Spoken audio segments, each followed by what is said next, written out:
6, 5, 4, 3, 2, 1. Welcome, everyone, to the King Farm Community Center for Rock 11's final televised 2015 Rockville election candidate debate, hosted by the King Farm Citizens Assembly. Now, please welcome the president of the King Farm Assembly, Gail Sherman.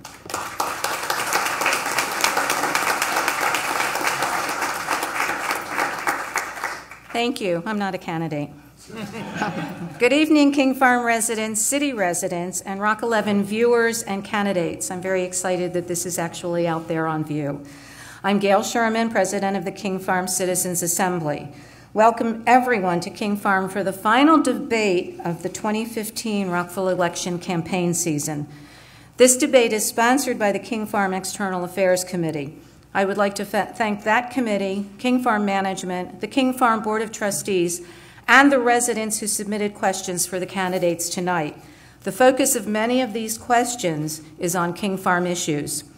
Rockville's city election is 1 week away. Candidates, this will be your last official opportunity to present your views and respond to our questions. This election is very important. For the first time in Rockville's history, the newly elected mayor and council will serve a 4-year term instead of 2 years. So tonight, really listen to the candidate responses so you can be informed before you go to the polls to cast your vote, and you'll vote here. Remember, voting is your right, not a gift, so exercise your right to vote on November 3rd. With that said, I will now turn the program over to Mr. Don Hadley, Chair of the Rockville Planning Commission, who will serve as tonight's moderator. Don.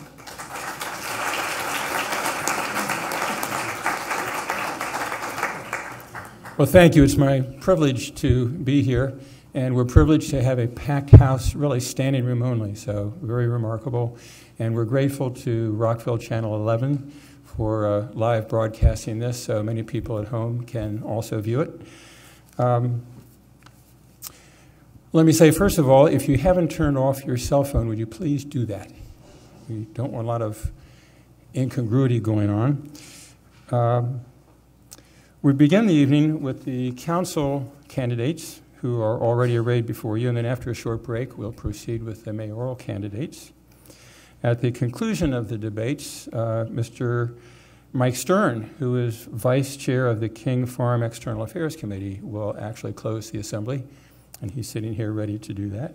Maybe you'd like to do it now. But, all right. The questions to be presented have been developed by the King Farm residents and given to me only a few hours ago in the form in which they are to be asked. They cover topics including traffic, transportation, pedestrian safety, school issues, other facilities of the public nature, and other city issues. For most of the debate, I will address a question to only 1 or 2 candidates at a time, and then all of the candidates will be asked the final 2 questions. And if there's anything that I'm saying that isn't clear, be free to clue me in, and I'll be glad to try to clue you back in. So our council candidates drew numbers pursuant to which they have their seating arrangement, and we are pretty much ready to proceed. Candidates, please remember the timing rules. Let me review those one more time. We'll have opening statements first. They will be for up to 1 1/2 minutes. We then will start our questions, and your responses are to be limited to 1 minute. We won't do any rebuttal. And when we finish the questions, we'll then give each of you 2 minutes for your closing remarks. So we're on a tight schedule. Our timekeeper, incidentally, is Mr. Chris Beinecke over here, who has some magic signals to give you when you have 30 seconds left and when you have 15 seconds left in your time for that portion, whether it's an opening or closing or a response to a question. We ask all of you to, as best you can, limit your answers to the question asked and to be mindful of the timing. As said, there will not be any rebuttal. We want to wish you luck, and personally, having been where you are, I want to suggest, as a dad would to his son or colleagues, take it easy. If you can relax, you'll feel in better shape. This is a home crowd, so you don't have to really pretend you're in Madison Square Garden. Okay, so good luck. We'll start well, actually it's televised, maybe you are in Madison Square Garden. We'll start with opening statements, and with those, I think Candidate Mulligan, we'll start with you, if you don't mind, and we'll come right down the line. 1.5 minutes for each of you. Please. Good evening. My name is BRIGITTA. I am running as an independent voice for Rockville. It is great to have the last debate here. In my 7 years as a Rockville Planning Commissioner, approving the King Farm development was one of my biggest accomplishments and one that I am proud of. During my 50 years in Rockville, I have been a part of a lot more. I have served on the Rockville Board of Supervisors of Elections, served on the Rockville Sister City Corporation Board, and have been active in numerous civic groups. At the same time, I also served the federal government as a budget officer, formulating and executing budgets. Through all those experiences, I got to learn how Rockville government works and how it can be improved. The biggest room for improvement is the budgeting process. Just last week, the city had a study presented to the council that said purchasing accounted for almost 60% of the city's expenditures. I was dismayed when a majority on the council failed to vote for immediate implementation of the study's finding. It is one simple example of the lack of guidance the council has given the city staff. As a city council member, I will be committed to fiscal discipline and will work with my colleagues to find responsible ways to ease the property tax burden. I hope to share more of my vision in greater detail as questions are presented tonight. Your voice matters to me. Thank you. Thank you, Ms. Mulligan. Ms. Onley. Good evening. I'm Councilmember Virginia Onley, and I'm asking for your vote on November 3rd to re-elect me to the Rockville City Council. I live at Americana Center. I've served on 9 boards and commissions. I'm retired from IBM, where I worked for 35 years. I'm a member of the St. Mary's Parish Council. I hate to bring this back to you, but last week, during the League of Women Voters debate, Rich GOTTFRIED told everyone that half my campaign contributions came from developers. I have my October 1st and my October 26th campaign financial reports. There are no developer contributions. I do not take developer contributions or contributions from anyone anyone who does business with the city of Rockville. This is public information. You can go online or you can see me after we debate and I will show you my copies. I even have made some copies if you wish to take one with you. When I first asked Rich where he got his allegations, he said it was a metaphor, and where I'm from, we call that a lie. But what I would like to know, I am demanding tonight to know where Rich is getting his information from. I think we all have a right to know, and I want to know. So, Rich, you have some answers that I need. Thank you for listening. Thank you, Ms. Onley. Mr. Reed. Good evening, and thank you to the King Farm Citizens Assembly for sponsoring tonight's forum and to all of you who care enough about local elections to turn out.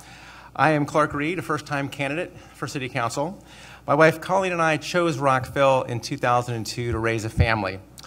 And today our son Lincoln attends Twinbrook Elementary School. Like all parents, we are invested in his future and also involved very heavily in his school. This sense of engagement also carries over to the city. I began my service to you 4 years ago when the mayor appointed me to the Environment Commission, and I have served as chair since 2012. We have strong environmental values in our city. We care about the world we're leaving our children. I believe you wanted energy independence and affordable clean power, so I launched the Rockville Solar Co-op this past May. And Rockville agreed because over 250 families from all over the city, including here in King Farm, joined. And this is actually likely one of the largest, if not the largest, co-op in Rockville right now. Many will be installing rooftop solar systems at a major discount, and we're going to be having cleaner air, local jobs, and families will be saving money. We all win when we come together, and I'm proud to have played a leading role in this. As Manny Sapanic once said, when there's teamwork and collaboration, wonderful things can be achieved. And it's true that sustainability is the lens through which I view the world, but there are other issues equally important as well. A vibrant economy is critically important to maintaining our quality of life, and that's why I want to attract people to town center and revitalize the Pike. I want to support our schools. Mr. Reed, your time has exceeded. I'm sorry. Okay, thank you. There was a little bit of issues with the sign, but that's fine. Sorry about that. No problem. Mr. SCHOOF.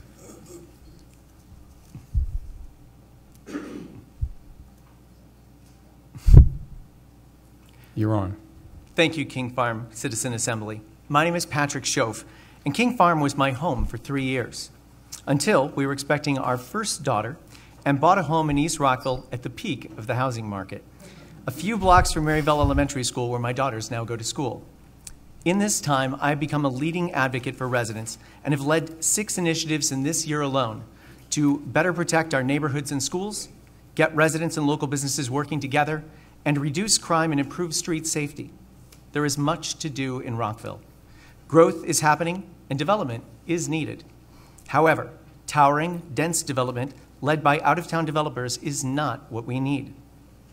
This requires the right skills and experience, people with real-world executive leadership experience who understand complex issues, and will work to ensure less dense development that complements and strengthens our neighborhoods, schools, and community are first. Only a few of us know what we're doing in this regard, and none of them are in the group that places team before Rockville. While I have degrees in public administration, law, and management, and more than 20 years of relevant real-world experience, the important part is that I make sure things get done the right way. This is why 5 mayors, 5 planning commissioners, and dozens of Rockville leaders support me. I'm a determined advocate for you and place residents, neighborhoods, and schools first. Your wishes, not mine. It would be my honor to represent you on the Rockville City Council. Thank you, Mr. SCHOOF. Mr. Hill. Good evening, I'm David Hill. My running for council is about service, not an agenda of issues. I've been an appointed commissioner on the Planning Commission and Board of Appeals for 20 years and elected chair of those bodies 5 times. Also, I was appointed to the 2002 Charter Review Commission and as a member of the last Zoning Review Committee. I was elected president of the Huntington Civic Association for 5 years and further service that you can read about on my website. After all this, I'm stepping up to run for elective office to continue serving the city in a new way. No one here has the knowledge and experience I have on land use and its applications. That's critical to the council for handling development and zoning administration to produce a better city. I comment on 2 points from the 5 public forums we've had to date. First is candidates making claims of what they did or promised to do on their own. No one accomplishes anything on the mayor and council by themselves. The mayor and council take consensus building and an action by a majority to pass and implement everything. Candidates that know that and will work within that constraint will be more effective serving and more transparent to the public. The second point is that there's a slate running in this election. We've heard 5 candidates have shared outlook and promised to work together. Yet the individuals talk, and they mostly declare that they're independent thinkers and will act independently. Both of these cannot be true. They're contrary explanations. Either you have a common agenda and will pursue that collectively or not. If so, what is that agenda? And in more than platitudes, please, the voters deserve to know. Or if you do intend to serve independently, what purpose is the slate? This looks suspiciously like gaming the election by candidates insecure to stand on their own merits. Thank you, Mr. Hill. Ms. Polakovich-Carr. Good evening. I'm Julie Polakovich-Carr, and I'm seeking re-election to the City Council. In the previous debates, I've had plenty of time to talk about my accomplishments during my successful first term on the council, including authoring a major overhaul of the city's animal control ordinance. I've also had a chance to highlight some of the things I want to accomplish during the next term, such as implementing a new policy called Vision Zero, which aims to eliminate fatalities and serious injuries on our streets. So instead of talking about my record tonight, I want to spend this time providing an update from the council on a few issues of concern to King Farm residents. Planning continues for the 5th Elementary School in the Richard Montgomery cluster. Keeping the school on schedule to open in August of 2018 is a top priority for the city, as I testified before the Board of Education last year. The new elementary school, which will be located at the site of the Children's Resource Center on West Edmondson Drive, will alleviate overcrowding at College Gardens, Bell, and Ritchie Park elementary schools. On another note, I was proud to push for the rehabilitation of the historic King Farm farmstead. This year, the council approved funding for the dairy barns to be stabilized to prevent their further degradation. The main house will be renovated to allow a tenant to move in and to serve as a caretaker for the property. Planning by the county and state continues for a new bus rapid transit system on Rockville Pike. The city is closely monitoring the process to ensure that the system's design and location of stops meets the needs of our residents. Thank you. Thank you, Ms. Polakovich-Carr. Mr. Pershela. My name is Mark Pershela, council member from 2009 to 13. We moved to Rockville in 1996 when King Farm was still a farm. I used to walk from College Gardens along Goody Drive to my job on Research Boulevard. I watched King Farm come into being over several years. Before we arrived, some of our neighbors tried to stop King Farm. They cursed developers, they said there would be more traffic, and that College Gardens Elementary School would be overwhelmed. But my neighbors failed, and here you are. The developers made a lot of money on King Farm, but what did you get out of it? You got very nice homes in a great community, in a great city, in a great county, in a world-class public school system with abundant private school choices. What did College Gardens get out of the King Farm development? We got a new elementary school. We would not have achieved this without you. We also got much better stormwater management in our forest preserve. And we got great neighbors and people to help in the PTA and our Cub Scout and Girl Scout troops.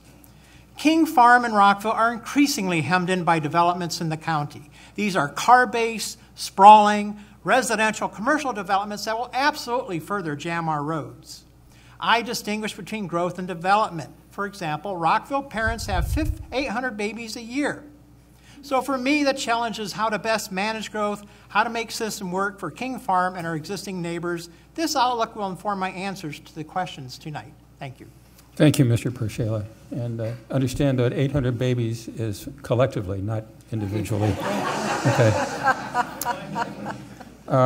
Ms. Feinberg. I am Beryl Feinberg, City Council member and independent candidate running for re-election. At the King Farm Community Master Plan listening session that Mayor Newton and I attended, residents told us that we need to do a better job of dealing with traffic congestion, trucks on King Farm roads, pedestrian safety, overdevelopment in the area around King Farm, school overcrowding, and the need for more police. My record makes it clear. Your voice is heard.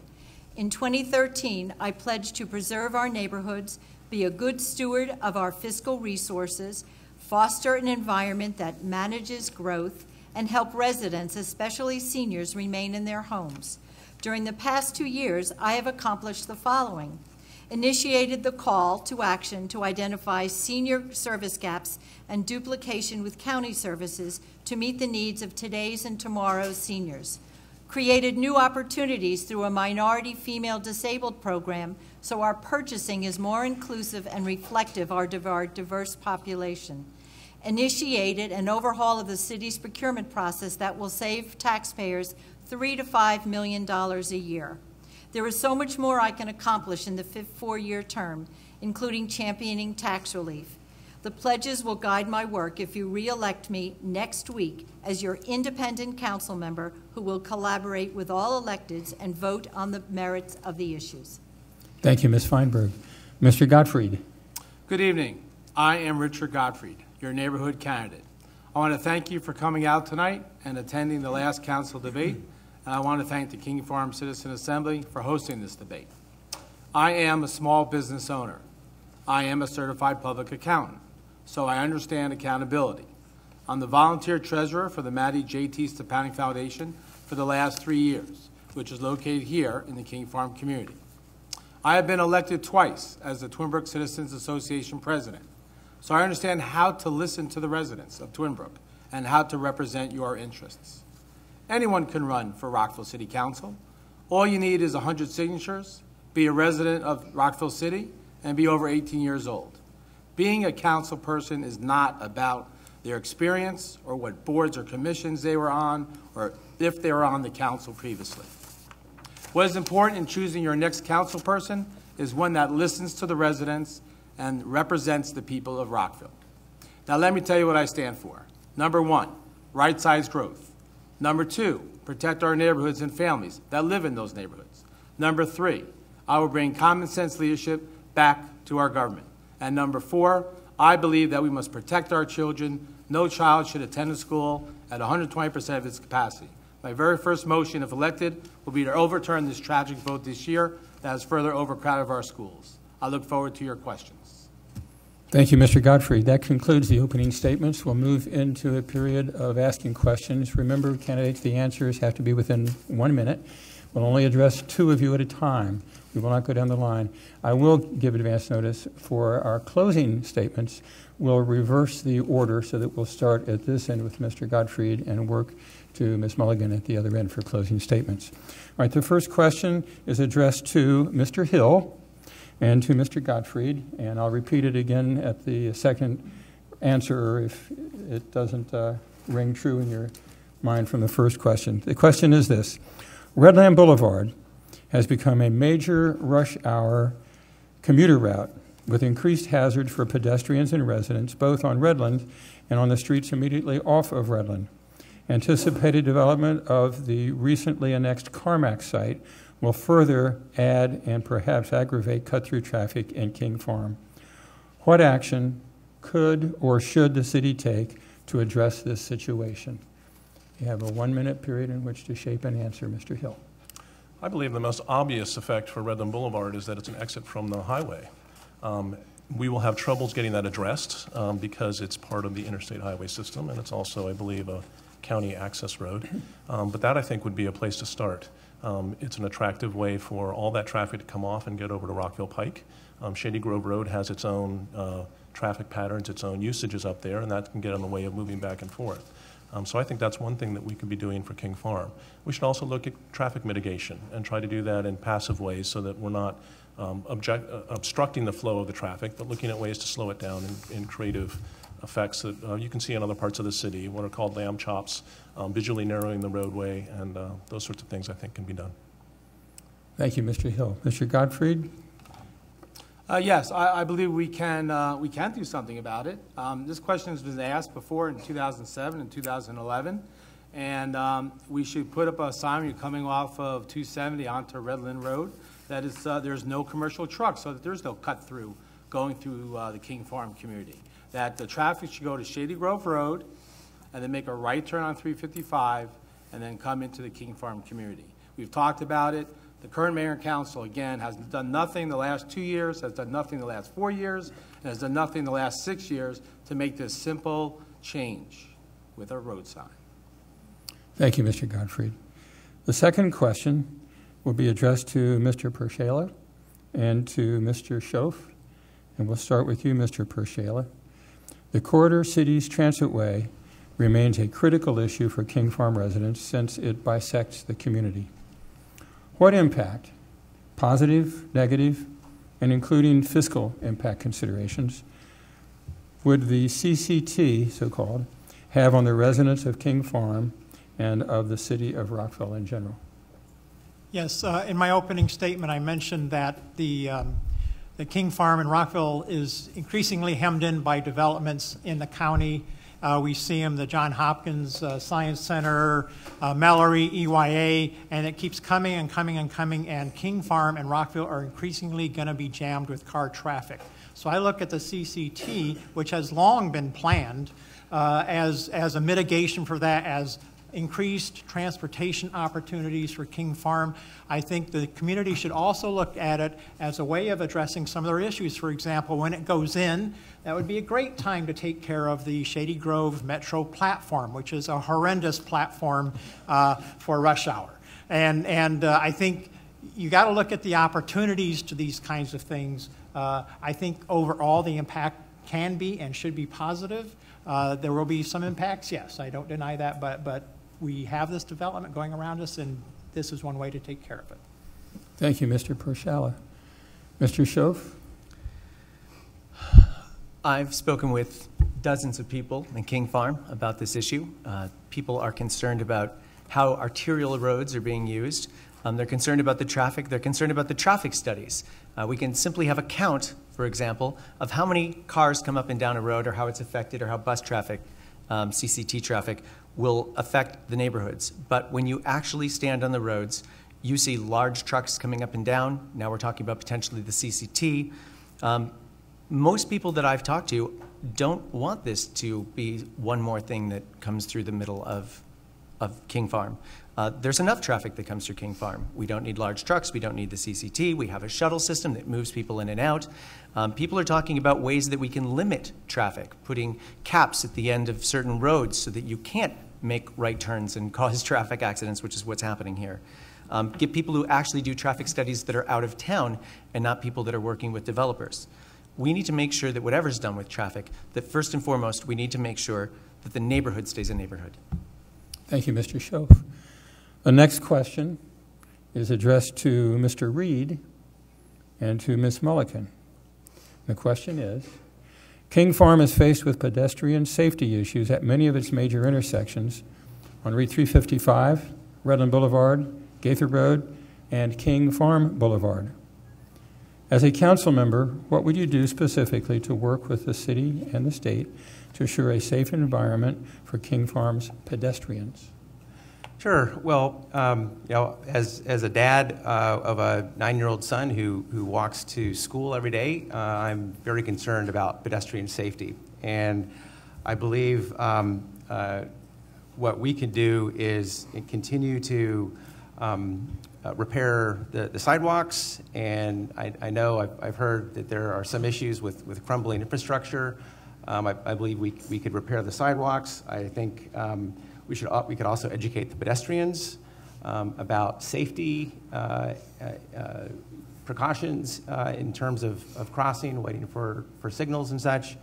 I also think that we need to encourage bike safety as well, because bikes are sprouting up all around the city. We've got new bike lanes, and we need to be able to improve the safety of riding bikes by increasing education efforts. Thank you, Mr. Reed. Ms. Mullican. Yes, the issue that you have here with the major roads, 355, Redland Road, these are not new issues in any other areas of Rockville. What I would do is obviously have discussion with the community. I think what we need to do is let the community know what the county and the state requirements are, because there's not a whole lot you can do of telling them to do things differently. But if it's something like having better crosswalks, markings, timing of the crossings, all those are the kinds of things that the city, I think, could advocate for the community if they're not in line of the particular policies that there are currently. But I would certainly work with the King Farm community and work to see if we can get some answers for them. Thank you, Ms. Mullican. The next question is for Ms. Polakovich-Carr and for Ms. Feinberg. The question is, recent attention to Rockville's adequate public facility standard has focused attention on the Rockville, that is the RM High School cluster. All of King Farm's students north of Redland are in the Gaithersburg High School cluster, which is becoming exceedingly overcrowded, in part due to the Crown Farm development. The county is considering alternatives, including reassignment to Rockville schools or adjusting school boundaries. What interest would you have in finding multi-jurisdictional overcrowding solutions, and how would you go about doing this? Ms. Polakovich-Carr.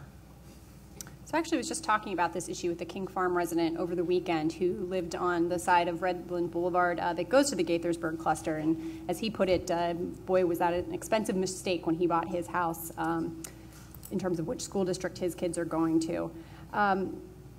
School boundaries, of course, are not set by the city.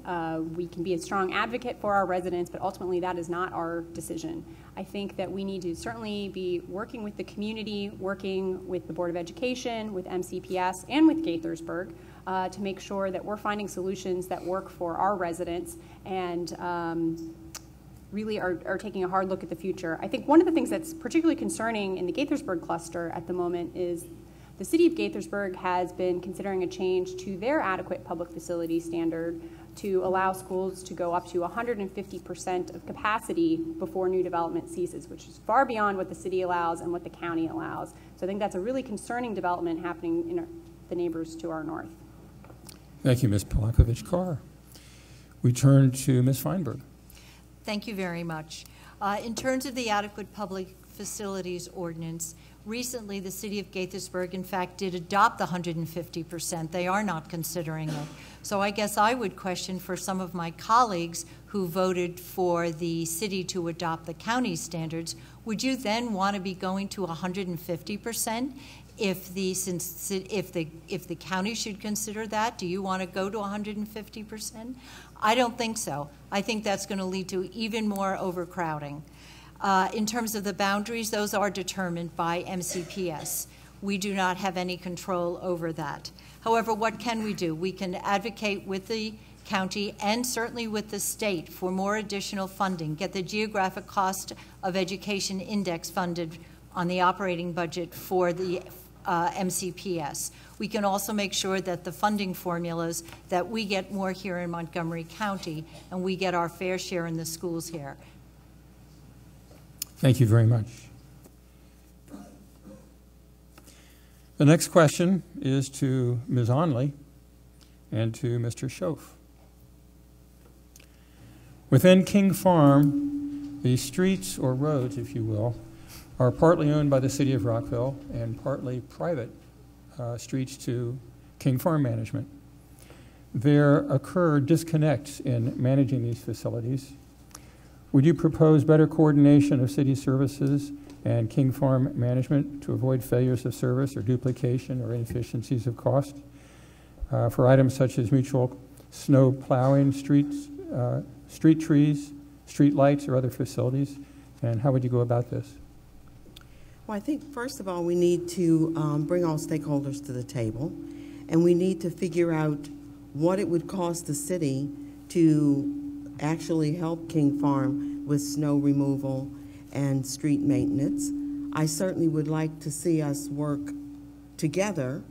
It doesn't make sense if you are on a city street and the street is plowed, but you're on a private street and you can't get out because the private street isn't plowed. So I think we really need to come to the table and speak and have a conversation of how we can make working together better, because it doesn't make sense if one is maintained and the other isn't, regardless of what end is maintained, whether it's the city that does the best maintenance or the private streets are best maintained. Thank you, Ms. Onley. Mr. Schoaf. Certainly bringing people to the table is important. The question is once we're at that table, how welcome will people feel? Will there be a healthy discussion?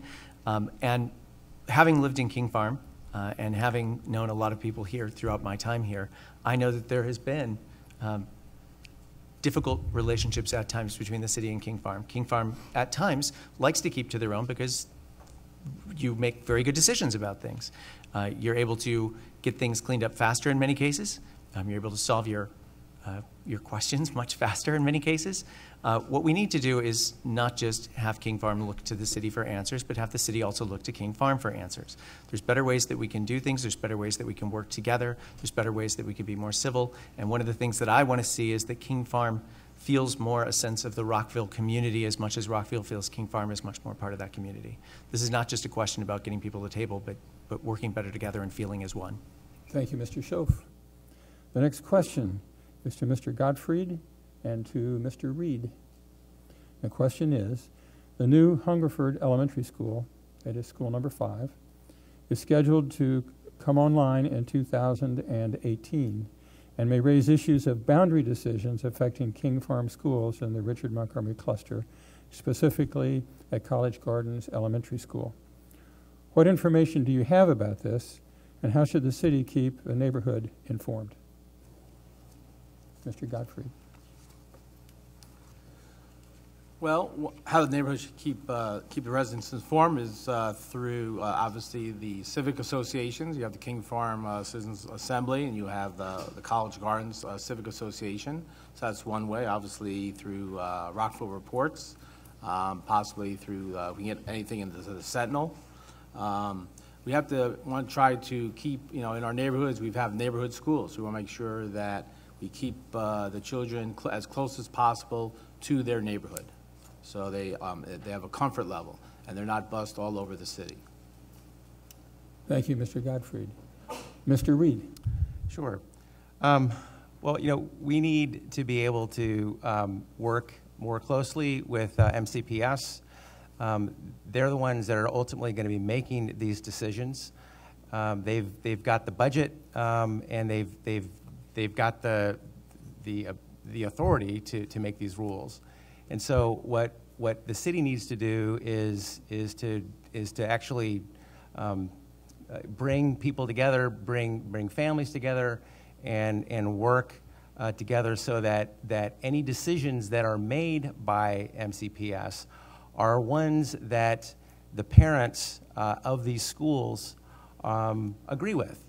And I think this can happen. I mean, they know that boundary line changes are very disconcerting for parents. Oftentimes, as we know, parents buy homes for their kids to go to a specific school.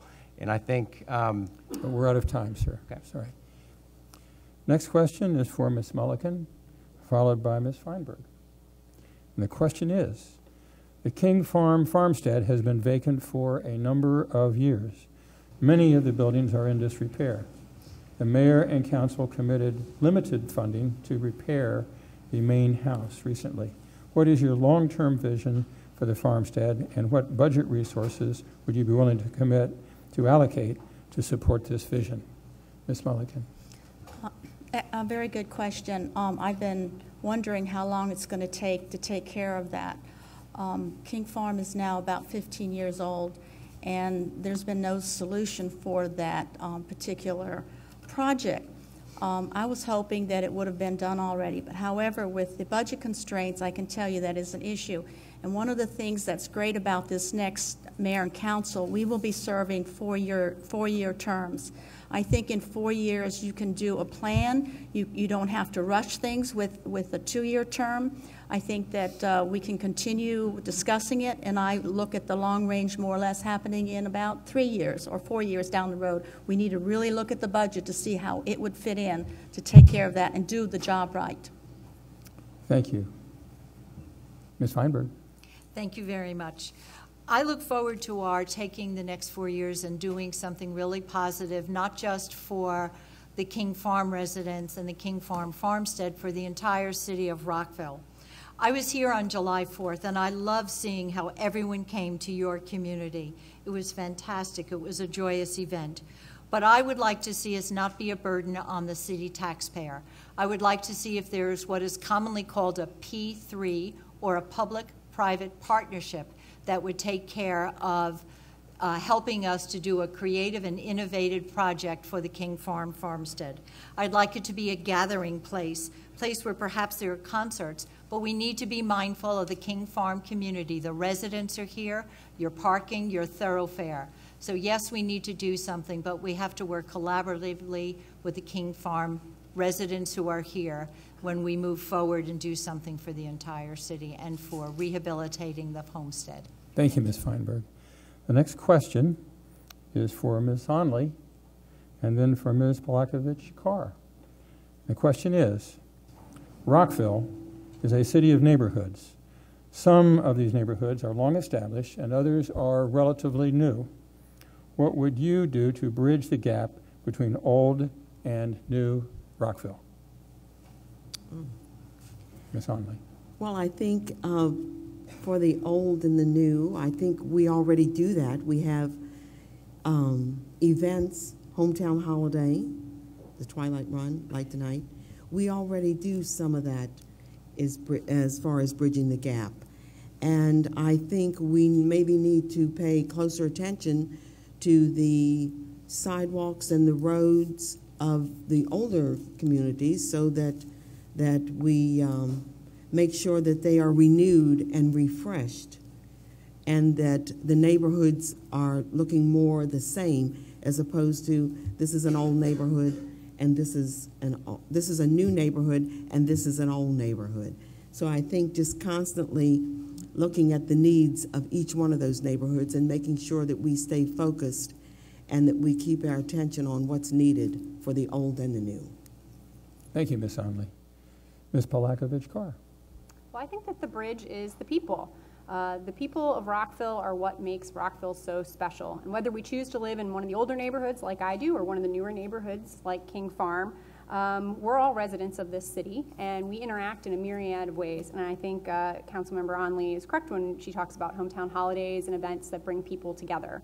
I think also that town center really is the mixing pot for Rockville. It is the heart of our city, it is our downtown, and unfortunately we've been seeing some troubling trends there in terms of 15 vacant storefronts in town center. It's taken longer than expected to attract new businesses to come in to the new building in front of Regal Row, and it's pretty troubling. We don't want to see another iteration of our downtown fail, just like the mall did. I think that in the next term, it's going to be a vital time in terms of making sure that we are taking proactive steps to make sure that Town Center really succeeds and thrives for the foreseeable future. Thank you, Ms. Polakovich-Carr. The next question. We start with Mr. Pershala, followed by Mr. Hill. The question is, the amount of development occurring outside and abutting the city boundaries, particularly to the north and south, or northwest and south, that can have negative impact on city services is substantial. So what actions would you recommend to make certain that these impacts are or can be mitigated? Mr. Pershala, please. Yes, thank you. Well, I mentioned this already in my opening statement and my first answer, that these are county-based, car-based, sprawling developments. And it is the sprawl that causes the traffic, and it is the sprawl that makes it difficult to address school construction, because you're spreading all this development around the whole county.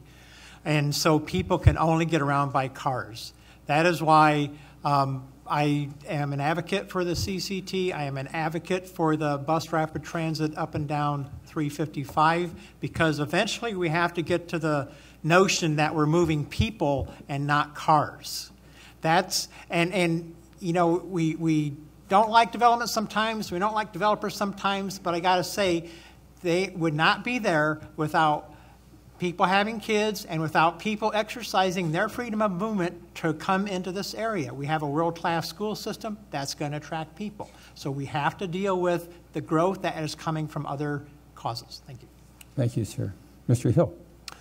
I'll be honest with you, the county is looking at the core of Montgomery County as a development area. It believes the infrastructure in the county is here, and it should be adding density aggressively. The county has sold development rights throughout much of the county to be built here specifically, and there's not a lot the city can do outside the city limits. We're a jurisdictional body, and we have land use control within our own city. And we are going to have to look at ways to handle the traffic, direct that.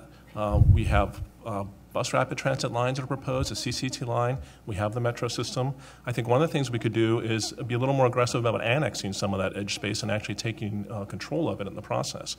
I would like to pivot for just a minute and answer the last question. And I don't think the division between old and new neighborhoods is a legitimate one. I think the city should be paying attention to every neighborhood and appreciate its unique features and the unique needs in every neighborhood. I think administratively, in the governmental sense, the biggest difference in our neighborhoods are those that have homeowners associations and those that are only governed by civic associations. And that is, in fact, the place the city might want to differentiate more, I think, than age. Thank you, Mr. Hill. All right, the next two questions are for each and all of the candidates. And we'll start with Mr. Gottfried and work down the row for the first one, and then we'll return the favor, coming back the other way on the second question. You can't hear me? Really? Can we do a sound check?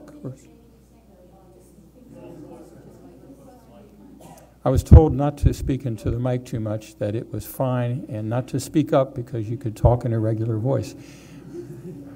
Someone doesn't like me, I can tell that. All right, well, I'm wasting time. All right, I will speak up, and I'm sorry about that. Thank you for reminding me. So you do have to speak into the mic. All right, the first question. Slates in the past have been viewed by some as frustrating the independent consideration of important city issues by creating block voting of special interests without adequate recognition of citizen input. Can you be relied upon to be an independent voice for Rockville, and how? Please cite a specific example. Mr. Gottfried. Yes, I can be an independent voice. I need to applaud Beryl Feinberg for standing up and listening to 90 residents testify on the overcrowding of schools issue and 4 civic associations opposing increasing our schools by 10%. The Twin Brook Citizen Association, King Farm Citizen Assembly, the West End Civic Association, and the East Rockville Civic Association all said no to increasing overcrowding schools. And it was Team Rockville, the slate, that voted to overturn an increase to the Montgomery County standards. Thank you, Mr. Gottfried. Ms. Feinberg. Thank you. As many of you are aware, I was a member of Team Rockville in 2013 and announced early this year that I would run independently. I'm proud of that decision. After being on a slate and clearly believing that I would be able to be my own person during the session, I discovered that really there was a lot going on behind the scenes that I didn't want. I did, and I thank my candidate colleague, Mr. Gottfried. I did show that I was an independent voice for both the APFS and also terribly coming out against chickens. Not all the facts were there. And despite what some of the blogs are saying, I did the research too, and I will stand on what I said. I will vote independently on the merits of the issues. I will listen to all stakeholders. Anyone can call me, email me. I am here for you and to listen to you always. Thank you. Mr. Pershala. And folks, I didn't ask you to hold applause, but in fact, we don't want to make it a beauty contest or, that kind of thing. So, Mr. Pershala. Yes, I am the one who in 2013 came up with the idea of running slates. I'm very proud of that. I cannot run for office without being on a slate. I don't have the money. I don't have the time to do it by myself. The city has become too big. In 2013, there was no position taken by the slate whatsoever. In 2015, we came together as a slate first. Then we had a discussion, what can we agree on together, and that became our platform. But that was only 5 things out of the probably 50 or 60 that come before mayor and council all the time. So yes, I am independent. I certainly would not have agreed with some of the decisions taken. If you look at the votes from this past 2 years, you will see that the Team Rockville candidates, the 4 that were elected, often disagreed with each other, and that there was no block. And it's really, on Team Rockville, I can run with great people, I can share ideas, but there is no litmus test to get on this slate. Thank you. Thank you, sir. Ms. Polakovich-Carr. I also ran on Team Rockville in 2013, as did 3 of the other elected officials who were serving this term. I think you'd be hard-pressed by looking at our voting records to decide who was on the team and who wasn't. First of all, let's face it, with city business, the vast majority of decisions are unanimous decisions. They're 5-0 votes. When there have been differences of opinion, there have been some 4-1 votes, there's been 3-2 votes. They aren't always the same mix of people. I think that right there speaks for itself in terms of the independence of any of us as individuals. Thank you. Mr. Hill. I've always seen slates as a proxy for partisanship, and I think they've served some very useful roles in the past history of the city when there have been opposing slates and opposing issues that those slates aligned up on. And I think to some extent our communication technology may have gotten ahead of having a slate because you can get your message out in Rockville as an individual candidate. It doesn't take a lot of money. It takes a lot of work and effort, and I think that's what the independents in this race are counting on against the sort of bullying behavior of a slate, that it can get something by numbers. I think the strongest council you can elect is going to be a group of people that broadly represent the city, and not a bunch of people that agree ahead of time on what direction they're headed in. That does not represent the diversity of Rockville. And having people come from different parts of the city and have different opinions, we don't have to have a unanimous vote on every issue. In fact, I think that's unhealthy in a deliberative situation. You don't have multiple voices at the table expressing the different points of view. Issues are not black and white in the city. Thank you, sir. Mr. Schoof. By their very nature, slates are divisive. By their very nature, slates already come to the table with an agenda. And they are close to partisanship. It's the next step before you hit partisanship. This slate, if you take a look at Team Rockville and the way that they voted during past council meetings, and all you have to do is randomly select any video that's on the city website, and you'll watch how the votes were cast. It's not hard to see. Our goal is to follow residents' wishes. Residents' wishes are first and foremost, and if we're not honoring your wishes, we're not doing our job. Thank you. Mr. Reed. I'm sorry. We need to do what's in your best interest, and you need to decide what is in your best interest. This team has already come out very clearly and said that it's a representative democracy. And if you elect them, that they have their own agenda and that they will move it forward. This was actually stated during a debate. Representative democracy is what you'll get. And with me, you're going to get independence. I'm going to hear everything you say, and I'm going to listen to it, and I'm going to act upon it as you wish. Thank you. Mr. Reed. Rockville has a history of slates since 1950. It's been 40 years of slates. These are not divisive. As Mark said, I could not do this alone. The kind of lift that I've been having to do over the last 3 months gives me profound respect for what politicians, the professional politicians, actually have to go through. Fundraising, logistics, volunteer coordination, campaign writing, speeches. It has been like drinking from a fire hose, and if I did not have the experience to rely on of people on the slate, I wouldn't be able to do this. And so let's get back to the vision. We all have a common vision. I've worked with everybody on this team over the last 2 years on one issue or another, and I found that a strong team. Thank you, sir. We have to stop. Sorry. Ms. Onley. I was on the slate in 2013, and I'm on the slate in 2015. It was also one of my ideas to start a slate. I run a very basic grassroots campaign with minimal funds collected, and by being on the slate, it helps me financially. And you can pick any video from a mayor and council meeting. I am dubbed the swing voter because I always vote independently. It's appeared in print so many times that I did not go with one particular set of elected officials or the other. And I'm really proud about being called the swing voter and casting my independent vote based on the information I have at hand and making the best decision that works for Rockville. Ms. Mullican. I opened my statement telling you that I am running as an independent voice. I also agree with Beryl, and I also agree with David, what was said. I am not supporting a team for Rockville. And I know what Clark's saying about 40 years. I've been in Rockville for 50 years, and for the last 30 years, I've been following these issues. I've supported teams in the past. It's not true that you can't run a campaign without a team. I'm doing it, and I have to tell you, Rich Godfrey spent $26,000. If you check his report that just came out today, he's got like 11 people that contributed his campaign. Check my record, and you'll see I'm doing it for a third of what he is spending. So I just want you to know that I'm independent, and it does take money, yes, but it takes votes.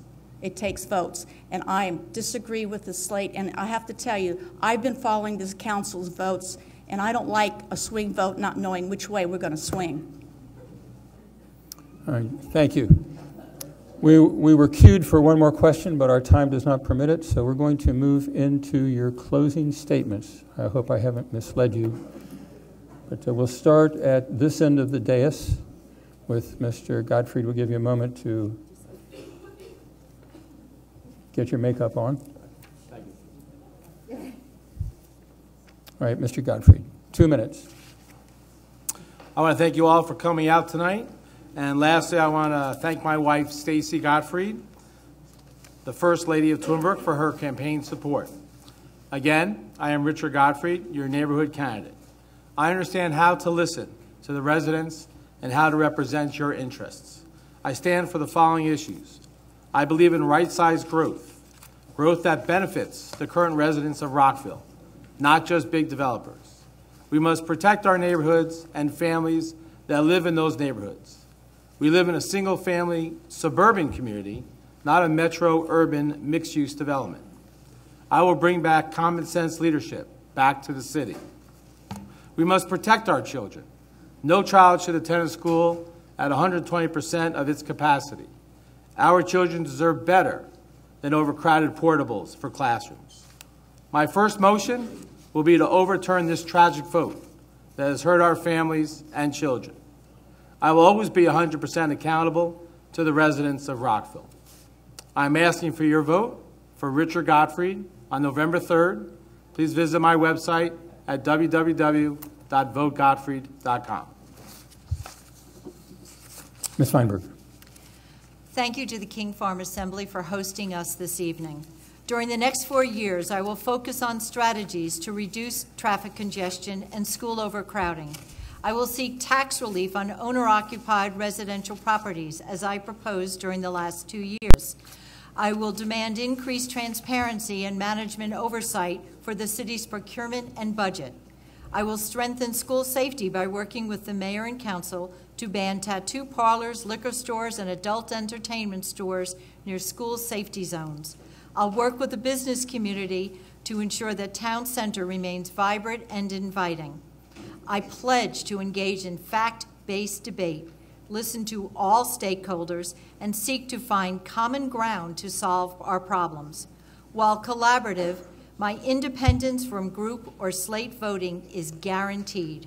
In only 2 years, much has been accomplished, yet there is much more to do.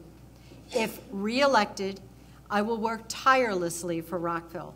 I encourage you to vote for the independent candidates, and I ask for your vote and hope I have earned it on November 3rd. Read more about me on www.berylfeinberg.com. I ask for your vote on November 3rd. Thank you. Mr. Pershela. When I served as council member from 2009 to 13, I learned that I could lead from a council seat. I voted to bring choice hotels to our town center for a very modest incentive.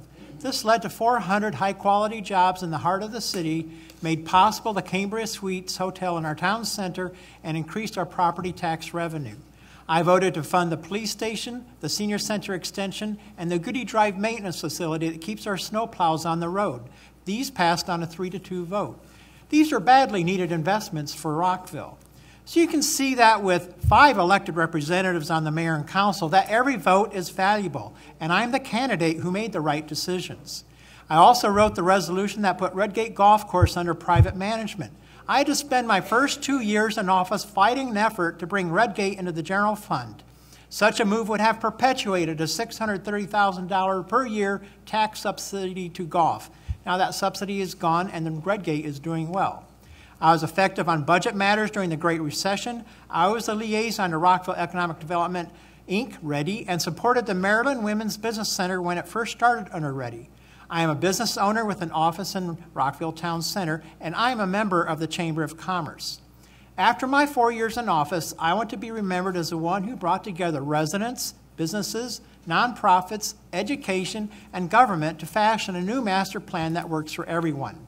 I stand ready to work with the King Farm community and every other Rockville community to solve their pressing issues. But I always look to the future through the prospects of our children. In 5, 10, and 20 years from now, where will they be able to live? Where will they work? What kinds of jobs will they have? And how will they get around? You can visit my website at votepershela.org. I ask that you return me to office so that I can serve you again. Thank you. Ms. Polakovich-Carr. Tonight is the final debate this election. With the demise of our local newspaper, there hasn't been any entity to probe some of the questionable statements that have arisen during the course of this campaign. When a candidate pads his resume or lies about the source of campaign funding for his opponent, there isn't anyone to check the facts. I want to set the record straight on a few issues.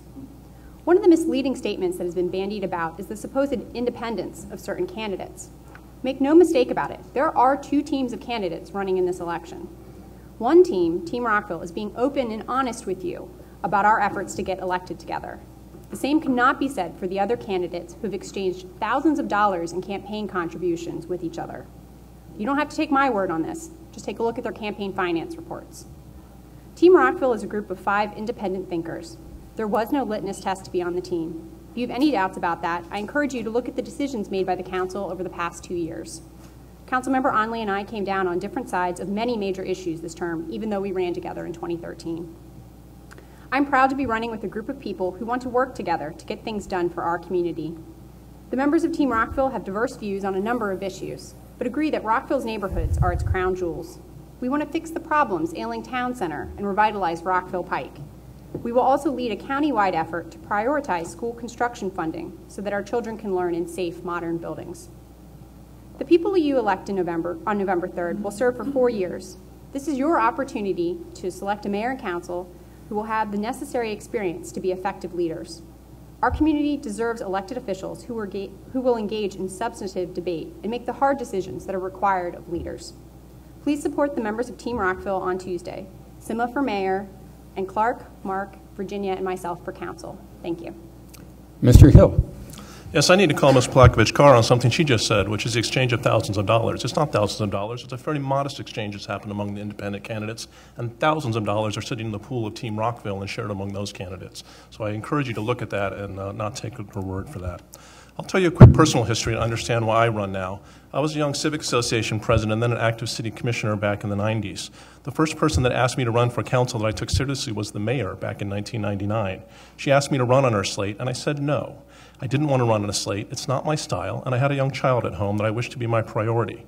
I knew it takes significant time and focus to serve well on council. Someone mentioned up here the metaphor of drinking from a fire hose. If you're going to be on the city council, you better get used to fire hoses because they're going to be aimed at you regularly at the dais. It's not a question of drinking out of one of them. In every city administration since then, the mayor and councils have asked me to run, and they got the same answer. I had a different priority. Now my circumstances have lined up that I have the time to perform well on council. All those years of experience have prepared me to serve by preparing for hundreds of sessions and working with other commissioners and doing public hearings and listening to stakeholders, chairing proceedings and conducting legislative procedures, directing staff, determining and enunciating findings, reducing complex issues to a yes or no vote, and explaining decisions and assuring follow-up. I know how to do these things at City Hall. I've authored pieces of the 3 city foundational documents, the charter, the zoning ordinance, and the master plans, and most recently the Rockville Pike Plan. Very few people active in the city government can say that. And all this means I know how to be a strong performing council member from day one. You can be confident of that. Ask most anyone that's been paying attention at City Hall since the 90s. Or decide for yourself by going to my website, www.hillforrockville.org, where I've posted 24 city papers that I've personally written during that service. No one else here has provided that sort of background, and some cannot do so. I've yet to serve on a rancorous body in the city. I take some credit for that, especially providing a good deliberative environment when I've been chairing those bodies.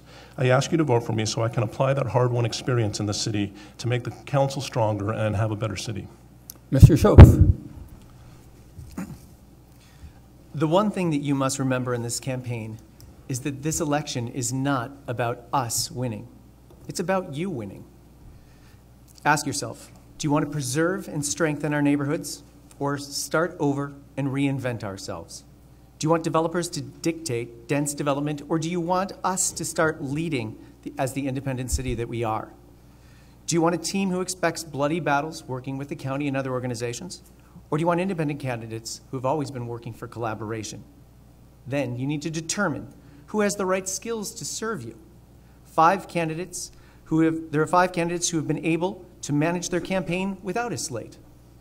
There are 3 candidates who have a good sense of land use knowledge, 2 with a public administration background, 2 with multi-million-dollar budget management experience, 2 with a knowledge of legal issues, 2 with real-world executive leadership experience. I'm the only candidate on each of these lists, and no one from the team is on any of them.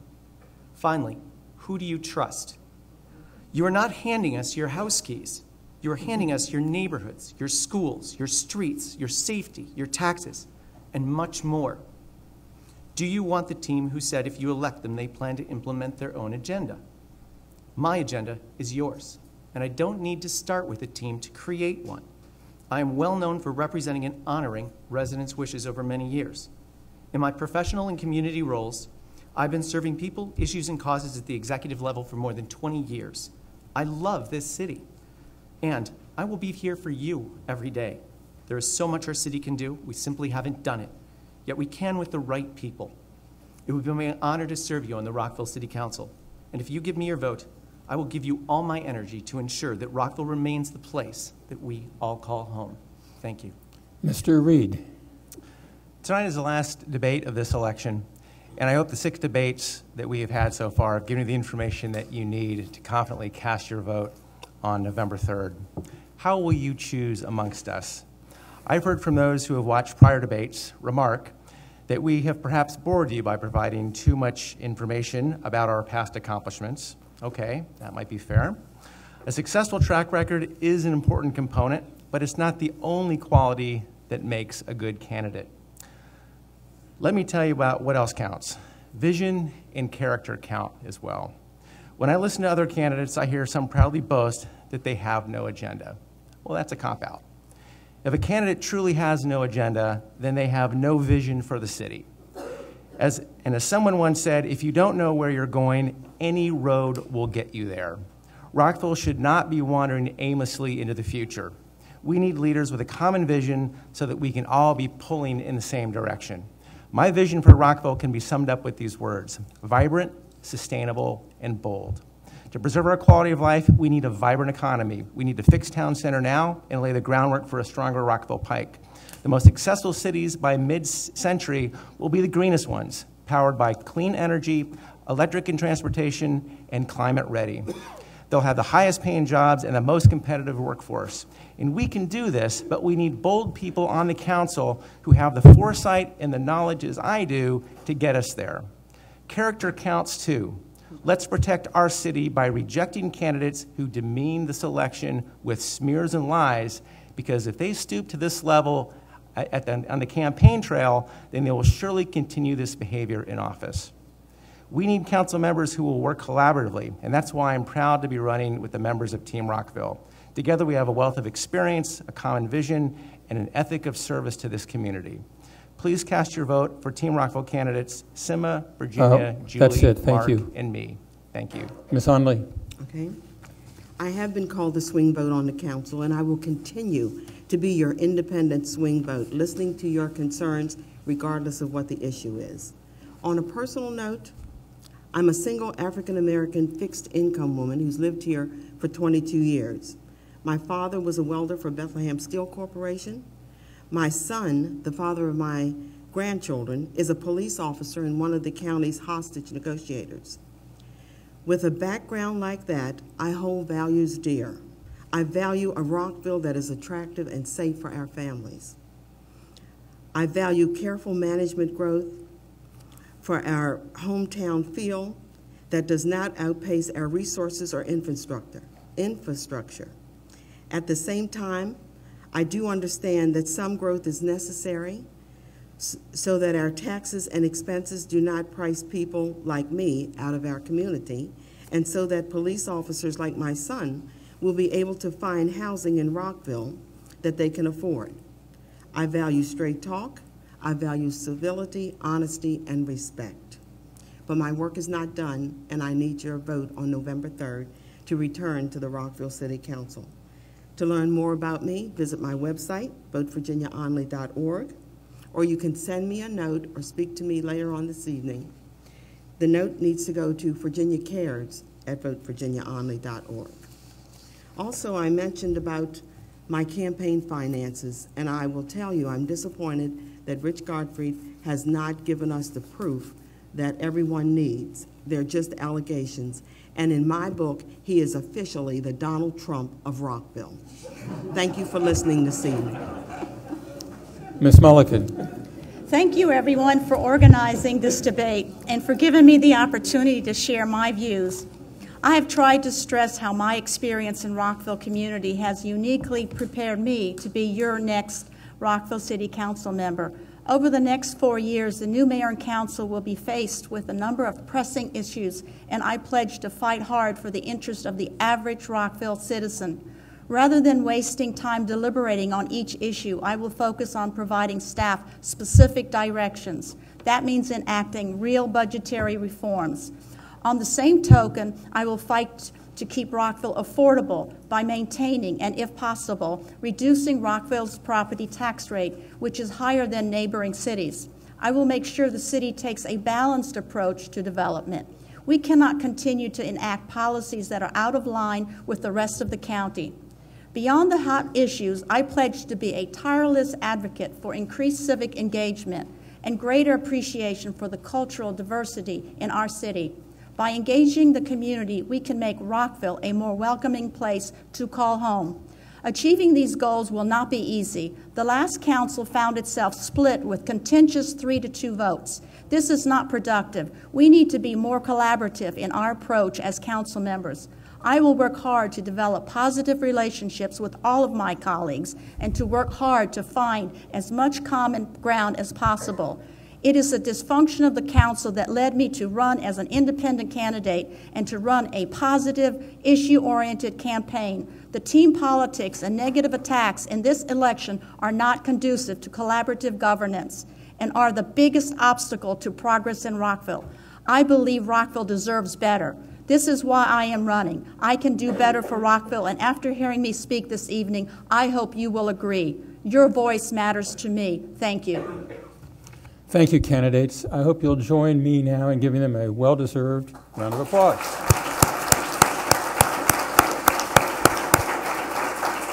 Okay. We now head for a 10-minute break to prepare for the mayoral candidates debate. And as we head to that debate, for you folks at home, we are going to roll a Rock 11 news election report for you from Rockville Election Headquarters. 10 minutes.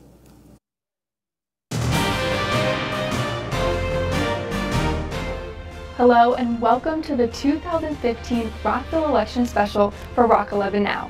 I'm your host, Katie Giardi, coming to you from Rock 11 Election Headquarters here in Rockville City Hall at the Wall of Mayors. And it makes sense that we're here because coming up, we're going to give you all the information you need to know to make sure you're prepared to cast your vote come Election Day. This year's election is on Tuesday, November 3rd. The polls open at 7 a.m. and close at 8 p.m. For more information, you can call the City Clerk's office at 240-314-8280. And Rockville's election will be part of Maryland history. Voters will now be casting their ballots a little differently with pen and paper. Deputy Director of the Montgomery County Board of Elections, Allison McLaughlin, explains. Rockville will be the only jurisdiction in the entire state of Maryland that's using this new equipment in the municipal election this year in 2015. The City of Rockville runs its own elections and city elections. The Montgomery County Board of Elections manages elections for county, state, and federal offices. We work very closely with the City of Rockville. We certainly encourage Rockville voters to go out and vote on Election Day. Rock 11 teamed up with Allison and the Board of Elections so we can show you just how you're going to cast your ballot on Election Day. Take a look step by step. Now this is the process that you'll use to vote at your polling place on Election Day. When you arrive at the polling place, you'll check in to vote just as you would have in the past. But on Election Day, the ballot that you see in front of you is what you'll receive. You'll take that ballot and you'll take it to a voting booth and mark your selections on the ballot. If you make a mistake on your ballot, don't worry, we can always issue you a new one. Fill in the oval completely. Don't use a check mark, don't use an X. Make sure that you fill in the oval completely so that the scanner will be able to tell which choice you've made. And when you're finished and you've reviewed your selections and are ready to cast your ballot, you can walk it right over to the scanner in the polling place. At the scanner, you will insert your ballot, and after the ballot is digitally scanned so results can be tabulated on election night, your ballot drops into the ballot box and you're done.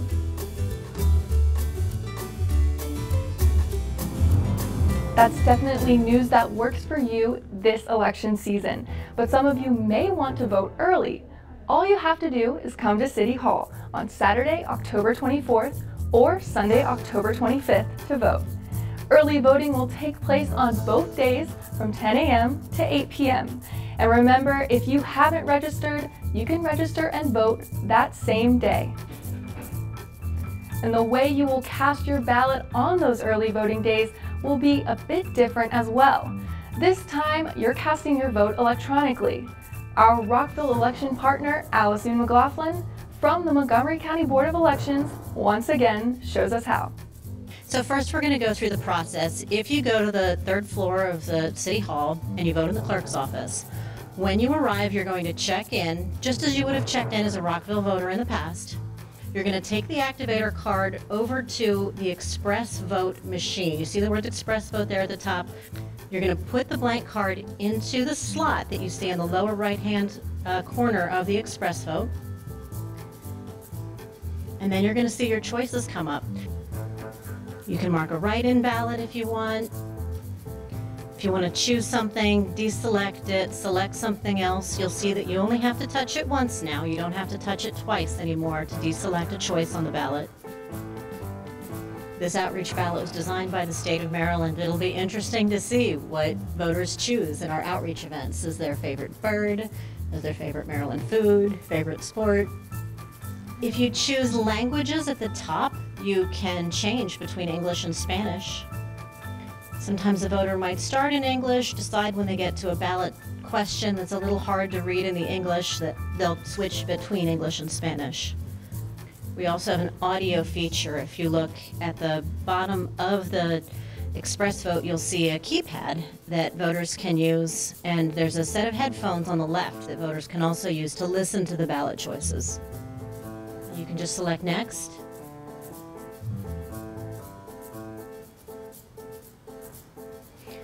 And now print card if you're ready to print your ballot.